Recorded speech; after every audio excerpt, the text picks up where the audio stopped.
Giuseppe, step on it. We're gonna be late. You drive like molasses over here. Come on, let's go. Yeah, right. Don't worry about it. It's fine. We're doing like 25 miles an hour. I need to do like 100. We're gonna be late. Yeah, I'm gonna get a ticket. Hey. Come on, look at this guy. Get out of the way. Yeah, get the out of the way. Watch your mouth. Head. Head. Special guest for you guys is gonna pop up and do a little time for you guys to show him a lot of love. Give it up for Giuseppe from Giuseppe's Garage, everybody. Show him a lot of love. Clap it up, clap it up. Keep it going, clap it up, clap it up.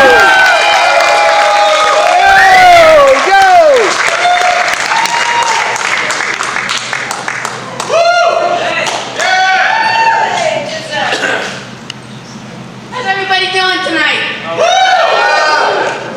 My name is Giuseppe from Giuseppe's Garage. You guys probably think I'm here to open up for Mike Marino, right? Yeah. Wrong. He owes me $300.